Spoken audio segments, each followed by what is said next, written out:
Madame Joséphine Baker, je voudrais que vous retrouviez pour nous quelques souvenirs de cette année 1925 qui a apporté au public parisien, au public du Théâtre des Champs-Élysées, une sorte de révélation et aussi une petite révolution dans bien des domaines, ne serait-ce que dans celui du costume, des hommes et des femmes, de la mode. Oui, monsieur, c'est bien sûr.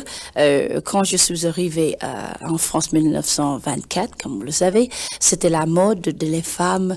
Des femmes étaient très blanches, de peau jolie et pâles.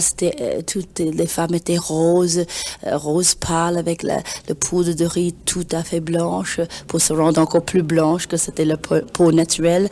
Les longs cheveux assez fortes avec la taille de guêpe. Et moi, je suis arrivée en diable, disons-nous, et j'ai fait avec le coupe de cheveux à la garçonne, que c'est de nouveau à la mode aujourd'hui, la peau bronzée, et les pauvres malheureuses femmes étaient obligées de rester au soleil pendant 3 ou 4 mois pour se faire tanner la peau, et souvent c'était malheureux parce que les médecins étaient obligés d'intervenir pour leur santé parce que ça les rendait malades ou brûlés ou les poumons malades, enfin beaucoup de choses qui n'étaient pas tout à fait bien pour eux au point de vue santé, mais tout de même, elle voulait à toute force être bronzée. Alors, les maisons comme Antoine, le coiffeur, a inventé des crèmes pour bronzer la peau plus vite, paraît-il.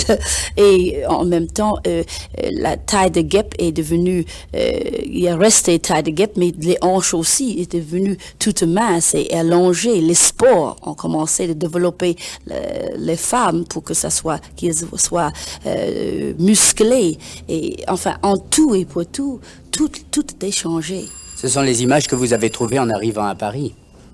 Les images? Oui, enfin les images de la vie parisienne que vous avez trouvées en arrivant en 1924, ça commençait déjà. Mais oui, c'était à ce moment-là, à mon arrivée, que ça s'est commencé. De reste, c'était avant les clous dans les rues. À ce moment-là, tout le monde courait à droite et à gauche comme il voulait. C'était un peu moins discipliné, mais c'était bien plus amusant. Et vous-même, comment étiez-vous arrivé à Paris? Comment étiez-vous venu? Je suis venue sur un paquebot.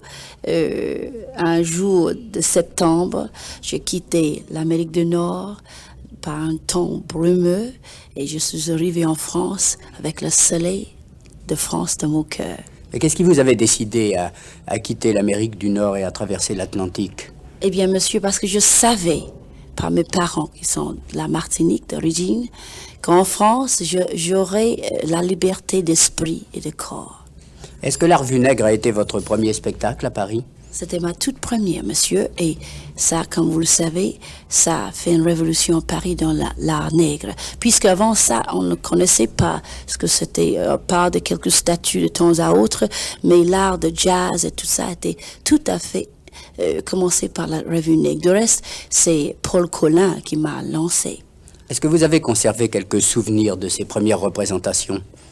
Eh bien oui, j'ai gardé un souvenir par la force des choses, puisque un de ces souvenirs, c'était Damia. Damia chantait si joliment avec sa grande robe noire, mouchoir de couleur, et son visage plein de peine. Je ne comprenais pas ce qu'elle disait, mais je devinais, malgré tout, c'est sa voix qui me faisait pleurer au coin de la scène. Et Saint-Granier aussi, je l'admirais tant, et je l'admire toujours. Et à cause de eux, j'ai attrapé la pneumonie. Et j'ai resté 3 mois au lit. Vous voyez, je les aimais beaucoup. Mais pourquoi à cause d'eux? Parce que j'ai attrapé un courant d'air. D'avoir resté chaque jour, chaque soir, disons-nous, au coin de la Seine, comme je vous avais expliqué tout à l'heure, et il y avait un courant d'air terrible au Théâtre des Champs-Élysées. Mais malgré que j'étais fatiguée et je me sentais fiévreux, j'ai resté pour les entendre. Et ça m'a coûté 3 mois de lit. Est-ce que vous vous souvenez des réactions du public au cours de la présentation de ces premières représentations de la revue Nègre, puisque vous apportiez une espèce de petite révolution, et en tout cas la découverte du jazz et du style New Orleans, n'est-ce pas, d'Armstrong. Et je sais que tout de suite vous avez eu un public tout à fait fanatique, et puis aussi probablement qu'il y a eu des gens, enfin qui réprouvaient un petit peu, qui étaient hostiles, qui s'écartaient de cette nouvelle forme d'art et de ce rythme entièrement nouveau. Bien sûr, monsieur, vous avez compris bien la situation. Du reste, à mon premier soir, je ne savais pas si j'avais du succès ou pas, parce que les gens, moitié de la salle criait, embaussé.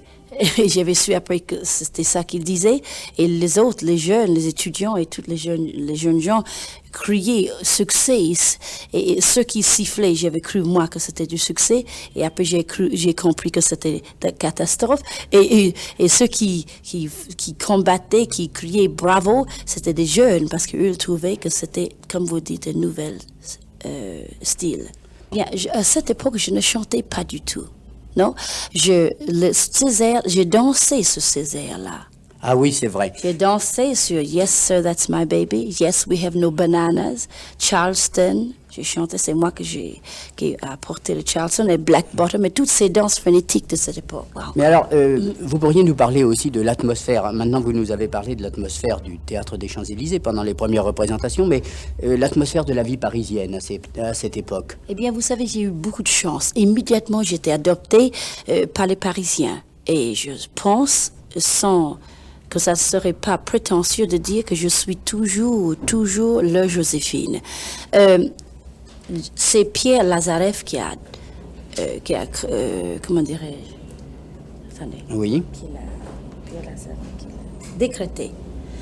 C'est Pierre Lazareff qui a décrété que j'étais l'enfant adoptif de Paris. Parce que, naturellement, comme vous avez expliqué ici, justement tout à l'heure, j'étais tout à fait seule. J'étais évadée de chez moi, de ma maison, ma famille, pour venir à Paris. Car je savais qu'à Paris, je trouverais mon chemin.